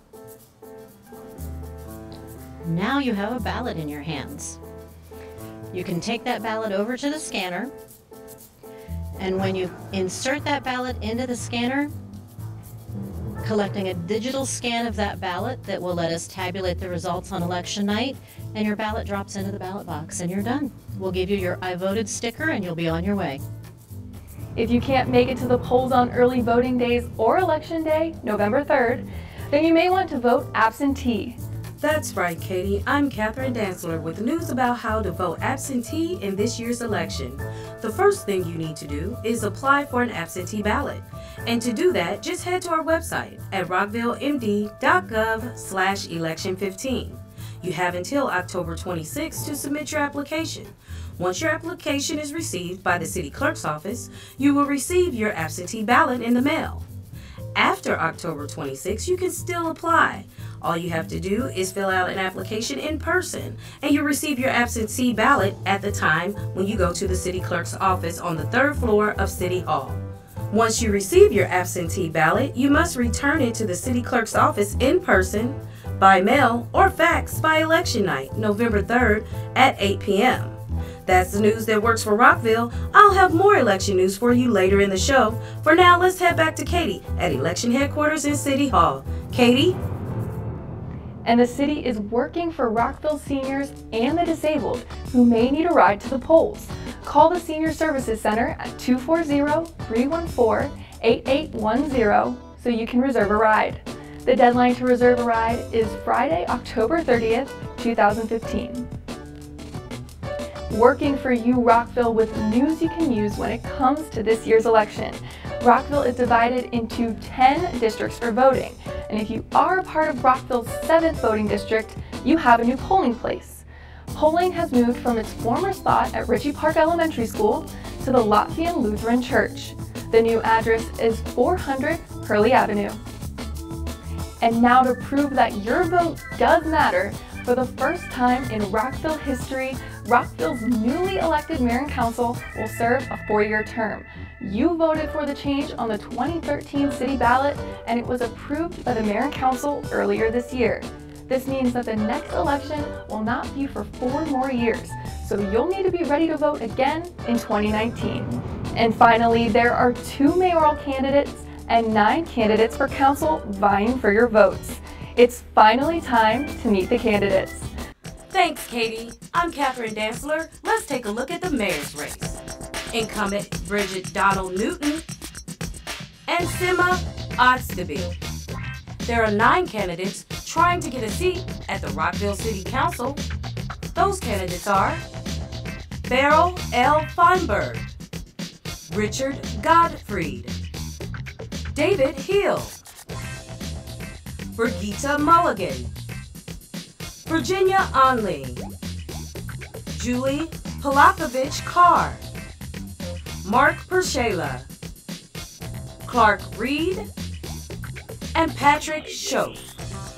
Those are all your candidates for the 2015 Rockville election. Katie, back to you. You can also see all of the candidate statements on our YouTube channel as well. That's the election news from your Rockville election headquarters. For more information on the Rockville election, head to our website, rockvilleND.gov/election15, or tweet us using the hashtag RockElection15. And check out all of our Rock 11 produced videos on YouTube at youtube.com/City of Rockville. Did you know? Did you know? Did you know that there's an election coming up on November 3rd? November 3rd? November 3rd? It's up to us to choose Rockville's next mayor and council. If you don't vote now, then you have to wait Four more years. Now is our chance to make a difference. So that's why I'm. So that's why I'm voting Rockville.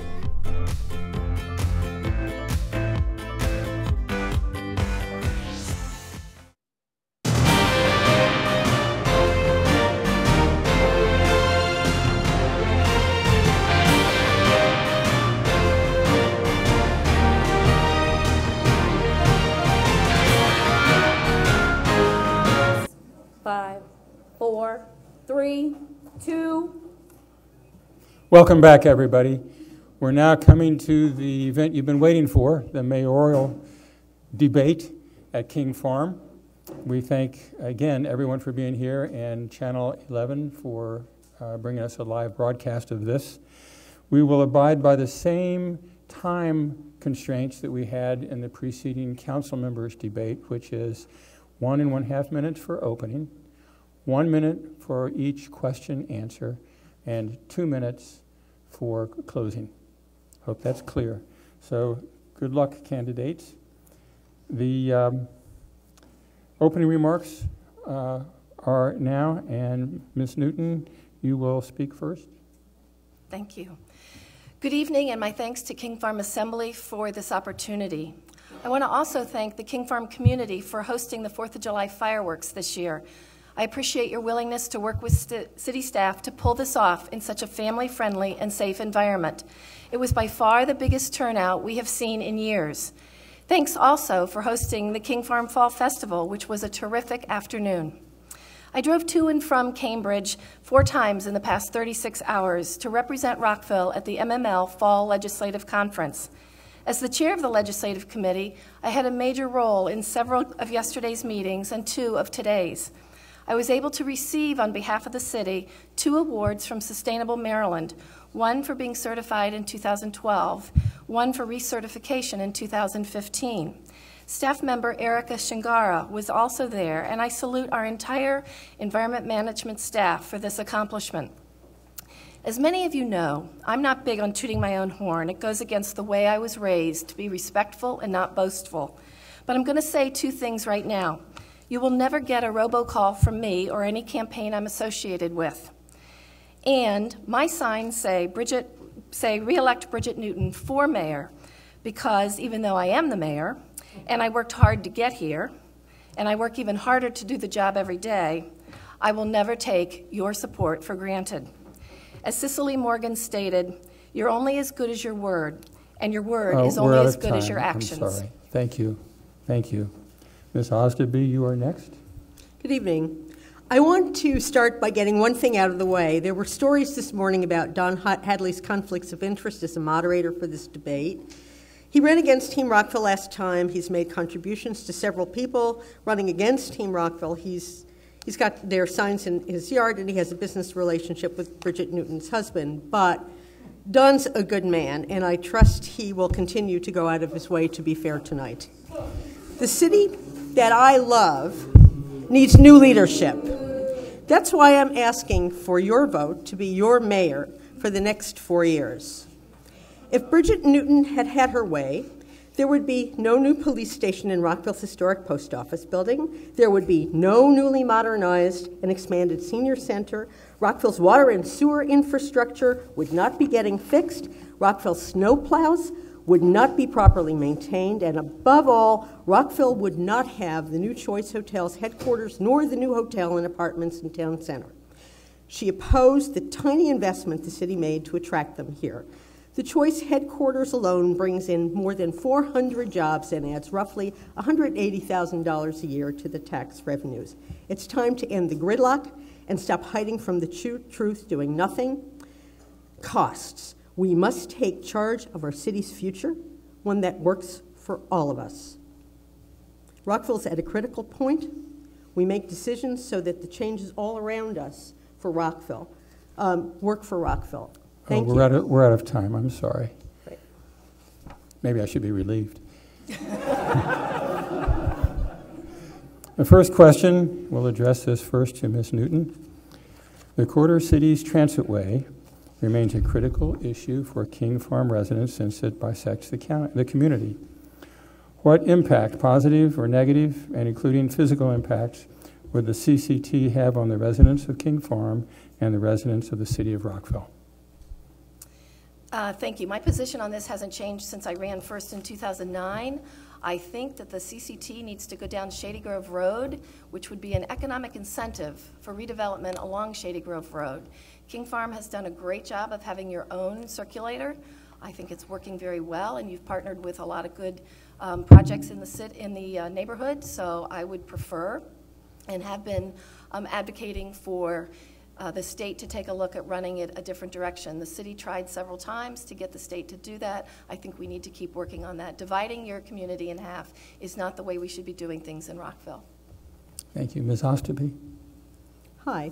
I can understand that some of the people in this community are not happy about the proposed change.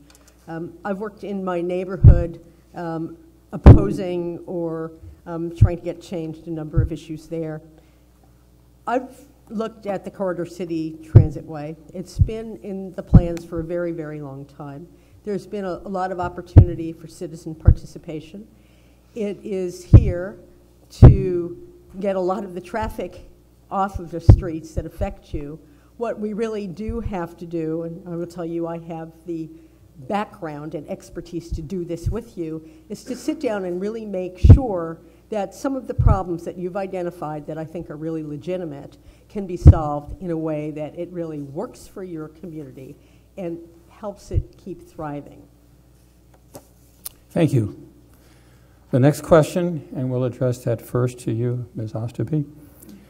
Recent attention to Rockville's APFS has focused on the Richard Montgomery cluster. All of King Farm's students that live north of Redland are in the Gaithersburg cluster, which is becoming exceedingly overcrowded, in part due to the Crown Farm development. The county is considering alternatives, including reassignment to Rockville schools or adjusting school boundaries. What interest would you have in finding multi-jurisdictional solutions, and how would you go about doing this? Thank you. I think there's a question as to what you mean by a multi-jurisdictional solution. The school is a countywide school, and that's the jurisdiction that we're talking about. I think you have heard from me and members of Team Rockville that one of our objectives is to really work on a countywide basis to start solving some of the school priorities rather than doing what seems to be going on here, which is having cluster versus cluster issues and having people being played against each other. We really have to work on a countywide basis to make sure we have the appropriate resources to enable all of our kids to get the best education possible. And that's what we intend to do. Thank you, Ms. Osterby. Next question, no, same question, but to Ms. Newton. Thank you. Actually, this is what I've been doing for the past 6 years, and what I've done for the years before that is work with others to come up with a solution that benefits everybody. Yes, the county owns the schools, runs the schools, but we as a municipality have a large say. We have a large stake in what happens to our residents and the children in our community, and we need to get involved and do that. Right now, MCPS is working on a cluster-wide solution for Gaithersburg, Magruder, and Wootton. In 2017, they'll be doing a wide study of all the clusters. We need to be part of that. We need to be involved, and that's what I've been doing, and I'd like to keep doing it. Thank you, Ms. Newton. Next question. This will be to Ms. Newton first and Ms. Osterby second. The new Hungerford Elementary School is proposed to come online in 2018 and may raise issues of boundary decisions affecting King Farm students in the Richard Montgomery cluster, specifically at College Gardens Elementary School. What information do you have about this, and how should the city keep the neighborhoods informed? Well, the information I have is all the information that everyone else has. Right now, the school is slated to be built at 602 capacity. I've been advocating very strongly for 740 because I think it makes sense to do things right the first time, and that would enable there to be a little more growth coming forward. It is up to the city to keep people involved. It's also up to neighborhoods to be involved. And I want to go back to another thing that was said earlier. Yes, we've known about the King Farm CCT for a while, but there's a road in Newmark Commons, the neighborhood that Sima lives in and many of her supporters live in, that was supposed to go through too. And I think what we have to learn in the city, that just because something was written and a good idea 20 years ago, 40 years ago, doesn't mean it's still a good idea. We have to be able to be flexible. We have to be willing to think about the times of today and the needs of our communities. Thank you. Ms. Osterby. You're asking the question about the Hungerford School? Right. You know, when we first moved to Rockville, there were 3 elementary schools that don't exist anymore. One of them is the Hungerford School, and I'm really glad to see that it's being built. I, again, think that the city has to be a force multiplier for our neighborhoods. We have to really advocate for our communities and make sure that what's happening is the best for our kids. And we need to effectively communicate what we're doing to all of our neighbors. And also we need to listen to what people are saying and make sure that there's clarity in what the city is doing on behalf of all the city. Thank you. Our next question we'll address to you, Ms. Osterby, first, and Ms. Newton second. The question is, our residential streets were not designed for trucks. And we're referring to King Farm residential streets. Residents of King Farm have requested that the city post no truck traffic signs at major intersections leading into the community. What should the city do to limit the use of King Farm streets by dump trucks, tankers, and other large vehicles? I'd like to know if what you're trying to do is limit the use of trucks that have a destination here or just through trucks. There can legitimately be an exclusion of through trucks, of trucks that don't belong here. I'm sure that there's a way for the city to work on that. But there are trucks that are going to have to be here because they have a purpose, whether they're going to a site, delivering something to somebody's home or whatever. It's possible in some jurisdictions they have limitations about the hours that things can happen. And I think that that's just really a discussion that the community needs to have with the city to take a look at what its options are, what the costs are, who's affected, and how it could get implemented in a way that works. I have to call time, sorry. Okay, Ms. Newton. Well, my first volunteer responsibility for the city of Rockville was working on WETMAG, which was the West End Traffic Management plan that was put together back in 1991. And that was a plan to help the West End at the time deal with truck traffic. The city never adopted it. It's still sitting on a shelf like some other things. But there is an idea out there of a way. There is an outer beltway, so to speak, even though it's not a beltway, that could go all the way around Rockville for trucks and could keep trucks off of our residential streets. I think that's the place we should begin. I think it's time we advocate with the Traffic Commission to get that done and then bring it to the City Council. Trucks should not be on residential streets. Obviously, if they're making a delivery, that's a different story. But we need to protect our communities. We need to protect our residences, our children, our pedestrians, everybody. And there's no real reason for a truck to be on a residential street when we have other roads that they can be using. Thank you. Ms. Osdeby. You know, before I came here, I worked on something called, I'm sorry? Yeah. I'll be happy to answer it again, because I have something to add if you'd like me to. No, if that's my mistake, I apologize. But stay tuned. The next question is yours. Okay. Don't go away mad. No, it's mine.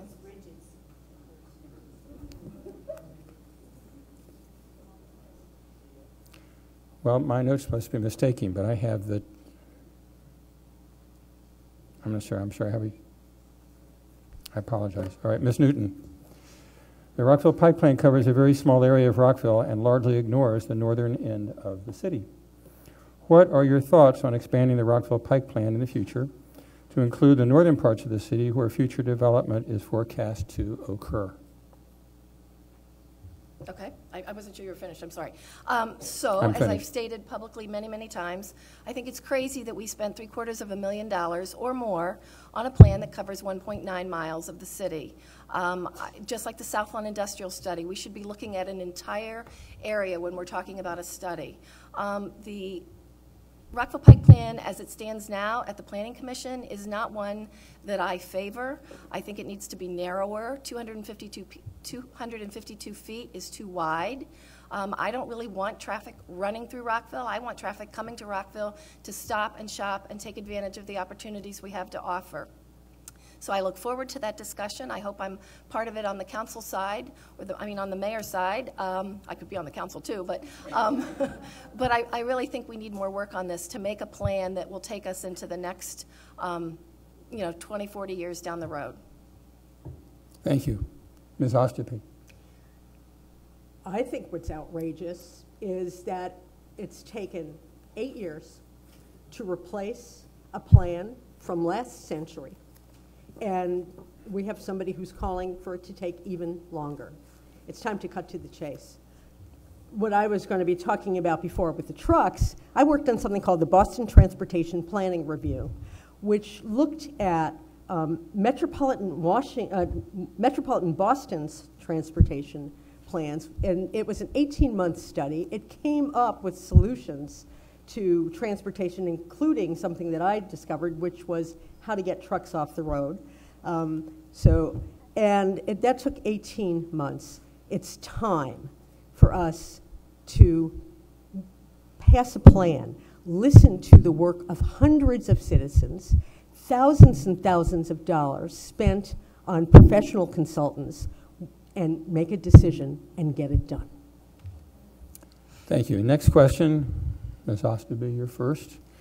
Within King Farm, there are both private roads and city roads or streets, and King Farm and the city experience disconnects in managing the facilities along the streets within the community.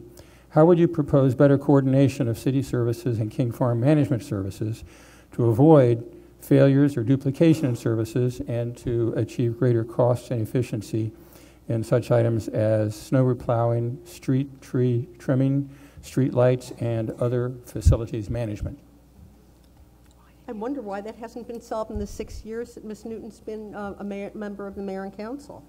I live in a community that has a similar situation. Newmark Commons was an earlier version of you. We have a number of city streets, and we also have a number of places in our community which are paid for by either by our community as a whole or by the residents in a particular circle. I do think it's very, very important to have coordination between the city and between our neighborhoods, whether they're planned unit developments or whether they're the older type of neighborhoods in the city. And that would be a real priority for me to do. If there's room for improvement in the coordination, we got to sit down and get the people, not just at the table, but coming up with some real action plans, put them into action, see if they work, and then keep going. Thank you. Thank you. Ms. Nugent. You as King Farm residents are very, very lucky to live in one of the most beautiful communities in the city. That's not to say that the city can't work better with you and that there shouldn't be more cooperation. We have something called neighborhood services in the Rockville. I have said many times I think we need to relook at that department and maybe beef it up. It used to be a department where the neighborhood resources person was an advocate for the community. That doesn't really happen right now. So I'd like to see that change in the city.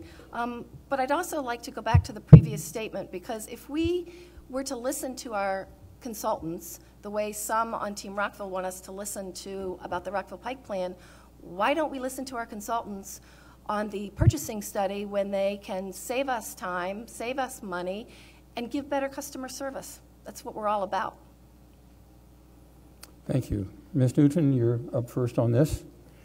King Farm is faced with pedestrian safety issues at many of its major intersections on Route 355, Redland Boulevard, Gaither Road, and King Farm Boulevard. As mayor, what would you do specifically to work with the state and with the city to assure a safe environment for King Farm's pedestrians? Well, this is one of the reasons I'm not a fan of the Pike Plan as it exists right now, because all we're really talking about doing is moving traffic quickly. And moving traffic quickly does not help a pedestrian at any time. I am the second vice chair of the Transportation Planning Board, which is one of the boards under the Council of Governments, COG. And in that position, I can very effectively advocate for the city of Rockville, and have been advocating since former Mayor Marcuccio appointed me as a board member to TPB, Transportation Planning Board. This is, Rockville isn't an island. I was mocked for saying that, but we're not. And we have to work with our jurisdictions to the north and south and come up with a plan that works together. We can't build a wide road and have Gaithersburg and White Flint be a narrow road. We can't put the BRT down the side and have everybody else put it down the middle. I will tell you something else. It's a state-owned road. The state will pay for the utilities if we put them where they're putting them north and south of us. Let's start working together with everybody and stop trying to be the best alone. We can be the best together. Thank you. Ms. Osdeby. Could you please repeat the question? I will. King Farm is faced with pedestrian safety issues at many of its major intersections on Route 355, Redland Boulevard, Gaither Road, and King Farm Boulevard. As mayor, what would you do specifically to work with the state and the city to assure a safe environment for King Farm's pedestrians? Okay.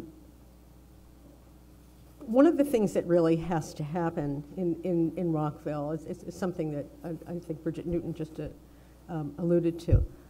We have to work on the balance between moving traffic, moving cars, and moving people, basically, which is something Mark Pershela talked about. We live in an area that is surrounded by suburban sprawl. We're very car dependent. As we move into our future, our ways of living are really changing, and we really have to pay attention to pedestrian safety. Now, what will I do? The role of the mayor and council is to lead, to set basically the priorities, and we've got professional staff, and they're the ones who have expertise, who have to carry out what the mayor and council say are the priorities. Pedestrian safety has to be made a priority. Thank you. Next question is first to you, Ms. Osdeby. Slates in the past have frustrated the independent consideration. Can you speak up? Slates in the past have frustrated the independent consideration of important city issues by creating block voting of special interests without adequate recognition of citizen input. Can you be relied upon to be an independent voice for Rockville, and how? And please cite a specific example.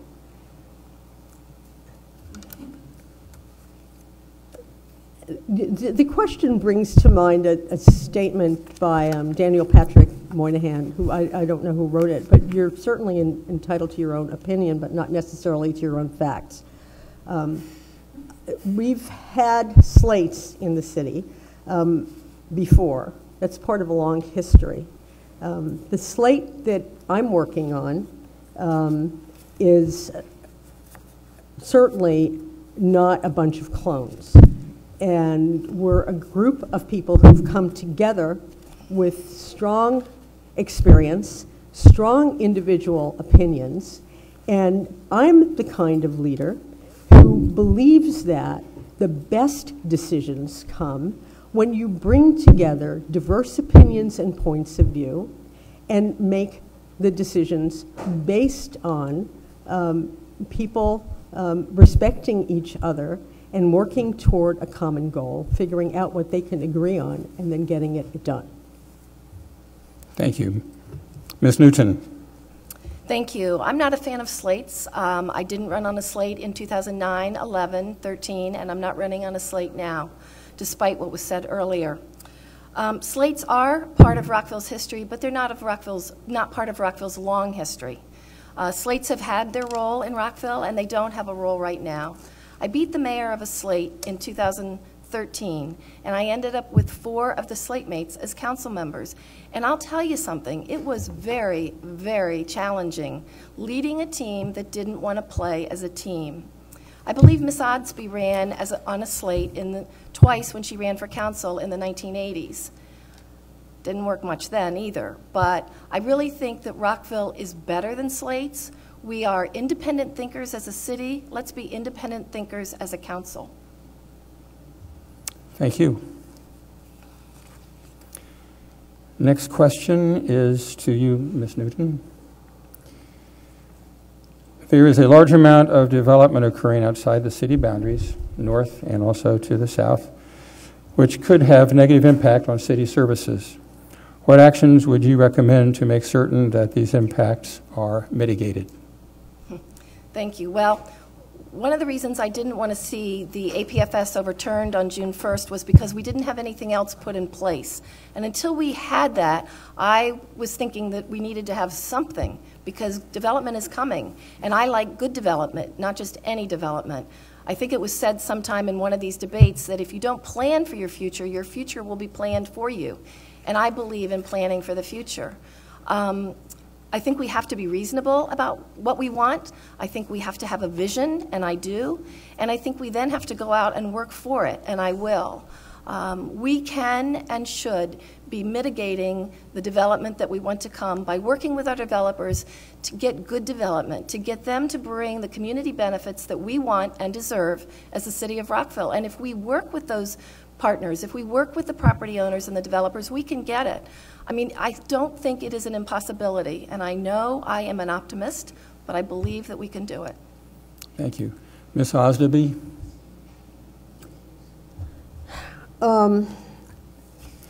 We've had 6 years to get some of these things done, and they really haven't happened yet. The reality is that we have to act at this point. Rockville is being affected by development to our north, development to our south, and what's also happening in the city is that businesses and people are they don't have the patience to wait for Rockville to make decisions, and they're leaving. Whether it's leaving as businesses, I see lots of vacant stores and vacant offices on Rockville Pike, or it's people who are getting their entertainment elsewhere. It really is time for Rockville to cut to the chase and start making a decision about how we want our future to go and what will work for us, and no more excuses. We've got to get it done. Thank you.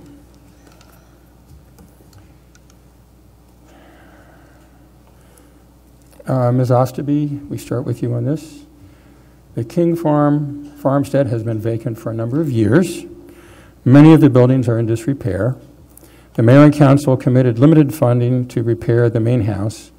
What is your long-term vision for the farmstead, and what budget resources would you commit to support this vision? You know, I've lived in Rockville 35 years, and for at least 30 of those years, I've been very active in the leadership and in many different positions in Peerless Rockville, our award-winning historic preservation organization. So I know a little bit about how you get parts of our history preserved. First of all, I think one of the things that has to happen is a partnership with some of the resources that we have, like Peerless Rockville, about what to do with a building, with an organization locally that has expertise in doing this. Then the other thing is to start figuring out some partnerships between the community, some of our businesses out there that may want to get involved, and the city, and the private nonprofits out here who can do it. I think we can sit down and come up with a really vibrant plan. This would be a real priority for me because of my commitment to historic preservation. Ms. Newton. Well, this has been going on for a couple years, and I do think that the dysfunction on the council has contributed to our lack of progress on this area. Working with our surrounding jurisdictions like the county, which already has some ideas in mind, we could do a farm-to-table partnership at King Farm Farmstead. We could work with the Ag Reserve and provide a place for people to do farmers markets. We could do a museum consortium. We have a lot of museums that are starting or coming to the city of Rockville. There are so many things that we could do together. We just need to spend the time and energy to have the discussion. This council never wanted to have that discussion. We did do a couple things. We did put some money forward to stabilize some of the buildings, but there is a lot more that has to be done. And I think when you have a divided council, when you have a constant 2-3 or 3-2, it doesn't give the leadership to the city staff. And that's a schizo environment to work in. I don't blame them, but I think we need to make sure that we have that. We're out of time. Sorry. Sorry. Sorry. There we go. This will be the last question before your closing remarks. And we'll start with you, Ms. Newton. Okay. If you were elected, how would you work closely with the citizens and leadership of King Farm to ensure that King Farm voices are heard by the mayor and council? As a follow-up, why should the citizens of King Farm vote for you? Well, I think what I've always done is work with neighborhoods, work with communities. I think my record speaks for myself. I attend your meetings, I talk to your leadership, I talk to each of you, either whether you phone me, email me, or I see you somewhere. I think I am very approachable. I do hope I am reelected, but that's up to you. But I am who I am in terms of my personal outreach. I want to know what everybody thinks, I want to know what communities need, and then I want to act on it. If I'm elected, if I'm lucky enough to be reelected, that's what I'll do. Rockville is made up of our neighborhoods, is made up of our people, and that's who we need to be representing. I think I forgot part of that question, but anyway, I'll represent you. Thank you. Ms. Osterby. I do believe in representative democracy. I, all of us, elect our leaders to represent us, to listen to what we have to say, and to balance some competing interest and make decisions. If this is not a New England town meeting, I know about those. I've spent some time there. You elect us to listen to you and very carefully, to ask questions, and then to use our judgment. That's what you will get from me, basically. I am not going to be a leader who's complaining that the people who are serving with me want to go their own way. That's failed leadership. I will tell you that of the 9 people who've served with Bridget Newton on the council, 6 of them are either running with me or actively supporting me. We'll proceed now to your closing remarks. Ms. Osterby, we call on you first.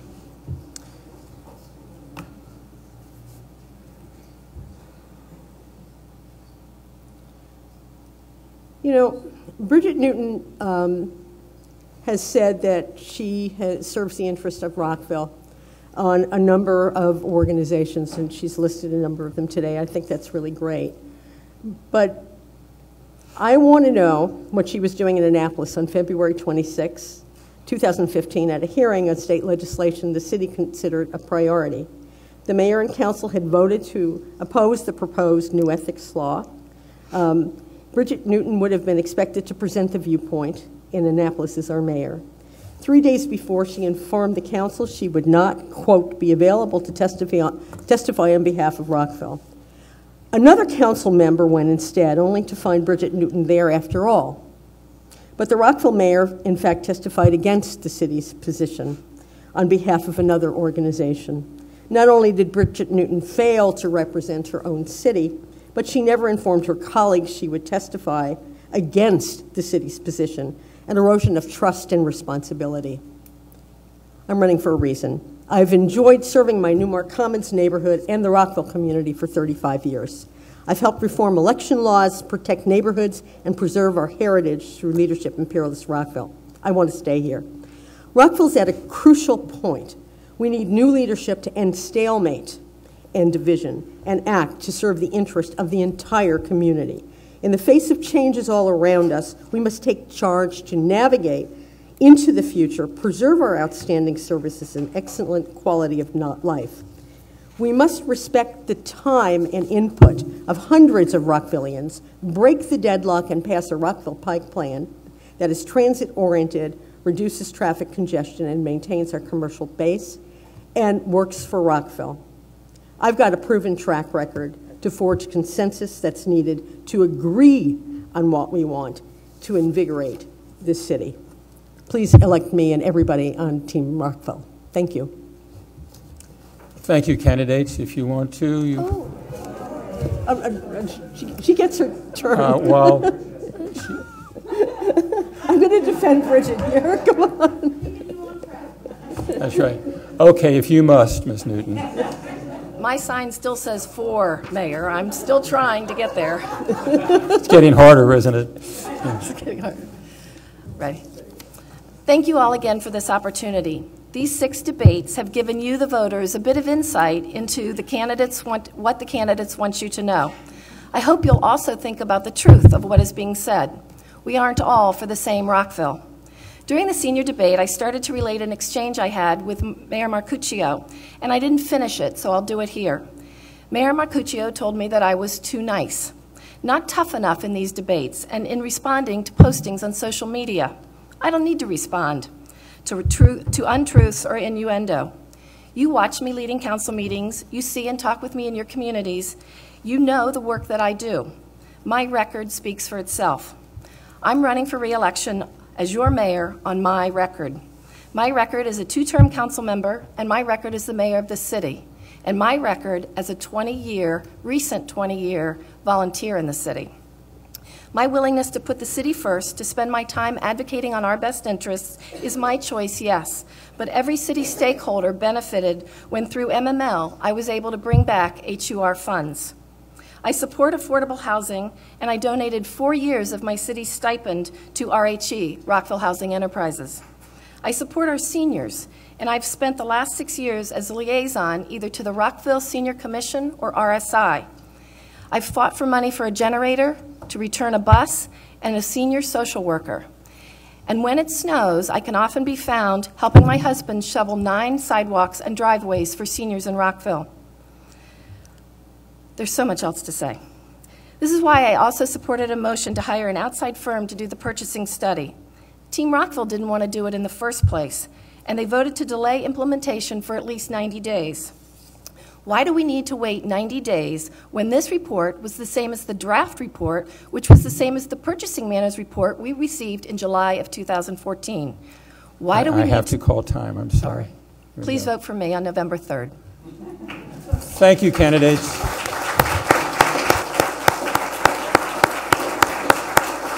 That concludes the mayoral debate. And I'm going to turn the podium over now to Mike Stern, who again is the Vice Chair of the King Farm External Affairs Committee, to close our assembly. And thank you, ladies and gentlemen.